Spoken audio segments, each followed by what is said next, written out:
aminareo mandrakariva ny ariavana ny fahasoavana sy ny fiadanana avy amin'ilay Andriamanitra ray sy Jesoa Kristy tompontsika.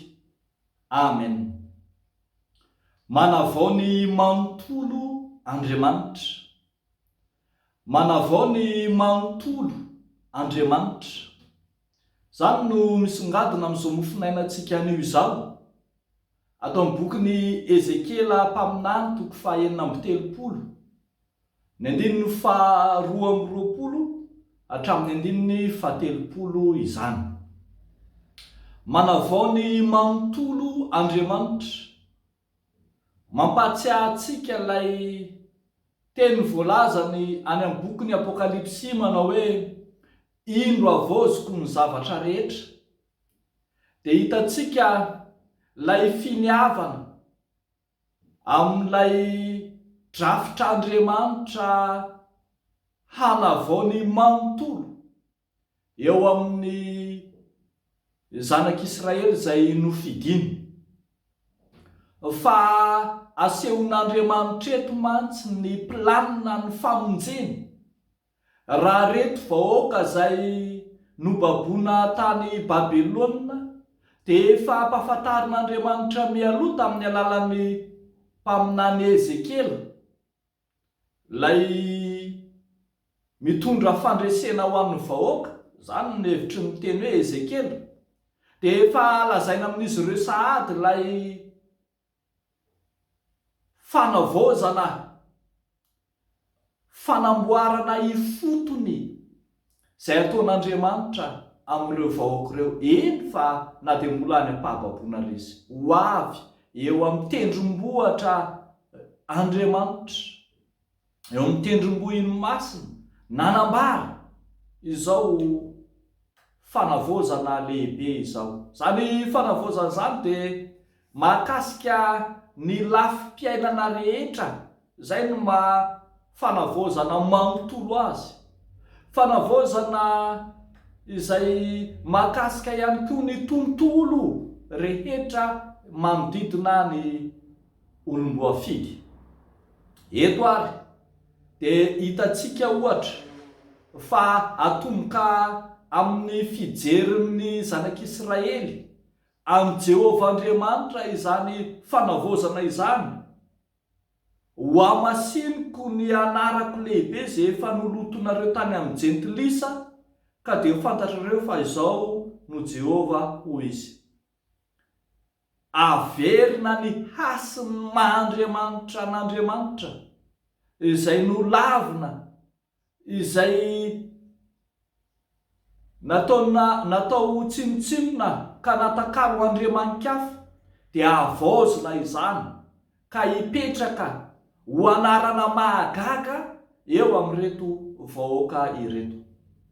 Arakoatray dia hiditra antsehatr'Andriamanitra hanavao azy ka hanangana tontolo vaovao, fiarahamonina vaovao, vahoaka vaovao alana amin'ilay tany aizikitroka entina any amin'ny tany vaovao.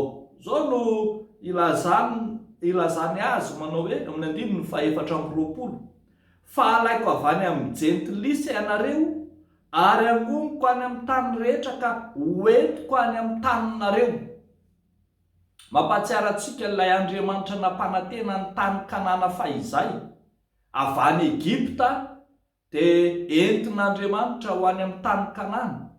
Dia eto indray dia fampanantenana fahariana vaovao, esorina avy any amin'ny fahababoana tany Babilôna fa hoentina hiverina any amin'ny tany Kanana.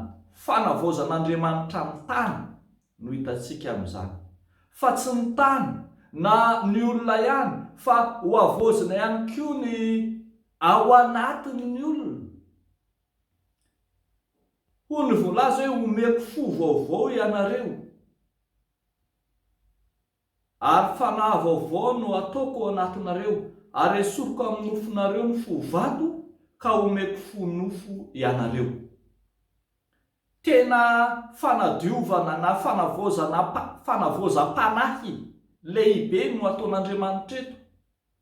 Tena misy faharina vaovao ara-panahy ataon'Andriamanitra ary dia hitantsika eto ny endrika ivelany isehony ilay fanadiovam-panahy izay sarin'ny famelan-kelo ka atolotra Andriamanitra ny olona ho fafazako rano madio ianareo.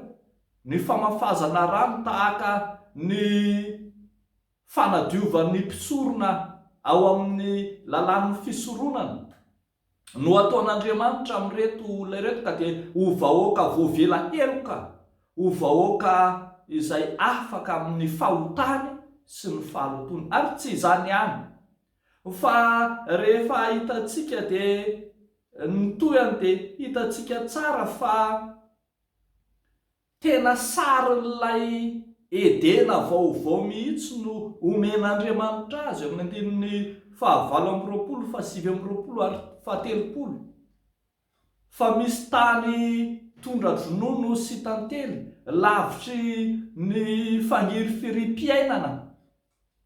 Tena misy vokatra vaovao ka ilay tany karakaina ho tonga mahavokatra. Eny fiainana zina feno fahavokarana no navozan'Andriamanitra teo amin'ny fiainan'izy ireo. Rehavako malala amin'ny tompo. Manavao ny manontolo Andriamanitra. Manavao ny manontolo Andriamanitra fa tsy manao sotapany ary mihevitra ny lafiny rehetra eo amin'ny fiainan'ny olona. Tsy marina arak'izany. Ny filazan'ny olona manao hoe rehefa nivavaka izy dia nanomboka sahirakirana tamin'ny fivelomana. Rehefa nivavaka izy na nibebaka izy na nanolo-tena ao an'Andriamanitra izy dia lasa kizo fara, lasa tafalatsaka ao anaty fahantrana lalina na mitsipozipozo ny fiainany. Tsy ry havako malala. Andriamanitra izay manavao ny olona dia Andriamanitra miantoka ny fiainany, tsy ny ara-panahy ihany fa indrindra amin'izay hita maso sy endrika ivelany koa azy. Ny fisedrana misy, ny fahoriana misy, saingy hamarinan'Andriamanitra mandrakariva ny teniny hoe ny zanako sy ny asan'ny tanako dia aoka ho adidiko ihany. Zany anie no filazany tsara izay nentin'i Jesosy Kristy tetỳ an-tany.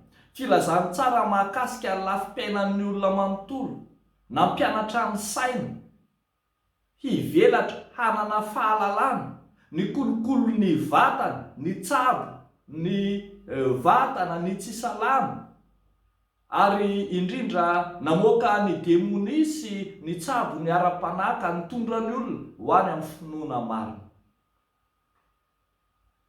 Tsy faty antoka naovinanaoviana arak'izany ny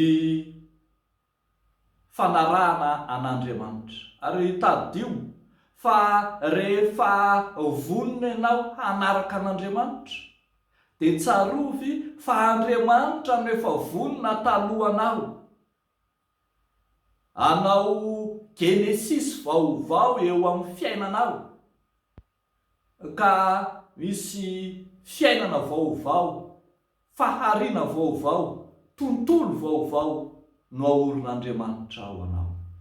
Dia ho n'Andriamanitra irerian'ny voninahitra. Amen. Hivavaka isika ry havako. Ry Andriamanitra mpahary izay nahary izao tontolo izao tamin'ny voalohany ary mahary anay ho vaovao ankehitriny io. Endre mahatalanjona ny nanaovanao anay, ilay fiainana feno fiadanana, fiainana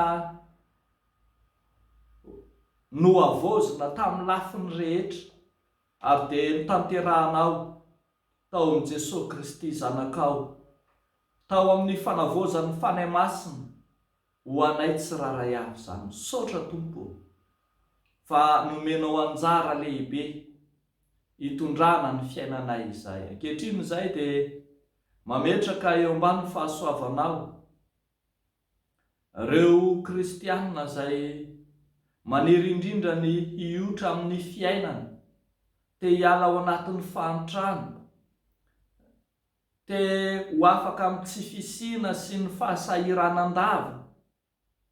Jesosy ny filazantsara anao ilay manova ny tantara, hanova azy ireny tsiraray avy ka hiantoka tsy ny fanahiny ihany fa ny nofony ihany koa.